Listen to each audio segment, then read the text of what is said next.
அனைவருக்கும் வணக்கம். 2024-25க்கான பட்ஜெட் மத்திய நிதியமைச்சர் நிர்மலா சீதாராமன் அவர்கள் தாக்கல் பண்ணியிருந்தாங்க. இதுல நிறைய விஷயங்கள் இடம்பெற்றிருந்துச்சு, சில விஷயங்கள் மிஸ் ஆனிச்சு.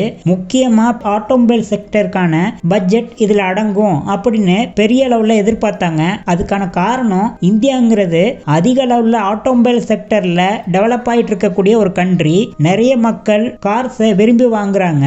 அதுக்கு தகுந்த மாதிரி நிறுவனங்களும் போட்டி போட்டுக்கிட்டு அவங்களோட மேனுஃபேக்சரிங்ல நிறைய இம்ப்ரூவ்மெண்ட்டை கொண்டு வராங்க, புது புது டெக்னாலஜியை கொண்டு வராங்க. முக்கியமா ஈவிஸை நோக்கியும் நிறைய நிறுவனங்கள் மூவ் ஆன் ஆயிட்டு இருக்காங்க. இந்த மாதிரியான சூழ்நிலையில பட்ஜெட்ல கண்டிப்பா இந்த ஆட்டோமொபைலுக்கான பட்ஜெட் இடம்பெறும் அப்படின்னு இந்த நிறுவனங்கள்லாம் எதிர்பார்த்தாங்க. ஆனா பெரிய அளவுல அந்த மாதிரி எந்த விதமான பட்ஜெட்டோ இதுல ஒதுக்கப்படல அப்படிங்கிறது தான் சேடான ஒரு நியூஸா இருக்கு. முக்கியமா ஈவி கார்ஸ்க்கான FAME 3ங்கிற சப்சிடி இதுல ஒதுக்கப்படும் அப்படின்னு எதிர்பார்த்தாங்க. சப்போஸ் இந்த ஈவி காருக்கான FAME 3ங்கிற சப்சிடி இதுல ஒதுக்கப்பட்டிருந்துச்சு அப்படின்னா இந்தியாவில் ஈவி கார்ஸ் வாங்குறதுக்கு அதிக அளவுல ஊக்கப்படுத்தப்படும். ஏன்னா இந்த சப்சிடி மூலமா இந்த ஈவி கார்ஸோட பிரைஸ்ங்கிறது குறைக்கப்படும். இப்படி குறைக்கப்படுறதுனால இதுக்கான ரா மெட்டீரியலோட காஸ்ட் எல்லாம் குறையும், இந்த காருக்கான பிரைஸ் கண்டிப்பா குறையும் அப்படின்னு எதிர்பார்க்கப்பட்டது. பட் அந்த மாதிரி எந்த ஒரு விஷயமுமே இதுல இடம்பெறல.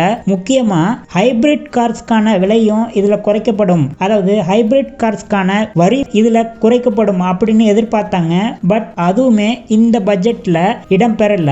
அடுத்ததா பெட்ரோல் டீசல் கார்களுக்கான வரிங்கிறது ஜிஎஸ்டில கொண்டு வரப்படும் அப்படின்னு எதிர்பார்த்தாங்க.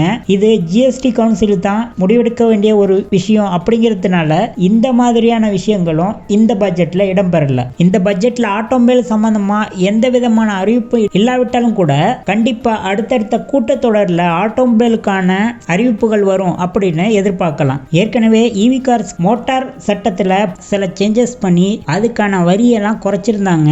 அந்த வரி விலக்கு தான் இதுவரைக்கும் நடைமுறையில் இருக்கு. இப்ப இருக்கக்கூடிய இந்த FAME 3ங்கிற சப்சிடி மட்டும் வந்திருந்துச்சுன்னா பெட்ரோல் டீசல் கார்களுக்கு நிகரா எலக்ட்ரிக் கார்ஸையும் இந்த நிறுவனங்களால அதிகப்படியா செல் பண்ண முடியும். மக்கள் இந்த ஈவி கார்ஸை வாங்குறதுக்கு அதிகப்படியா ஊக்குவிக்க முடியும். இதனால இன்னும் 50 ஆண்டுகள்ல கிரீன் எனர்ஜியை நோக்கி மூவ் ஆகக்கூடிய இந்த திட்டங்கிறது கிட்டத்தட்ட மேக்சிமம் நம்மளால அச்சீவ் பண்ண முடியும். வர அடுத்தடுத்த கூட்டத்தொடர்ல இதை பத்தின திட்டங்கள் இன்ட்ரோடியூஸ் பண்றாங்களாங்கிறது வெயிட் பண்ணி தான் பார்க்கணும். இதே போல ஆட்டோமொபைல் சம்பந்தப்பட்ட வீடியோக்களை தொடர்ந்து பார்க்க இந்த சேனலை சப்ஸ்கிரைப் பண்ணிக்கோங்க. நன்றி.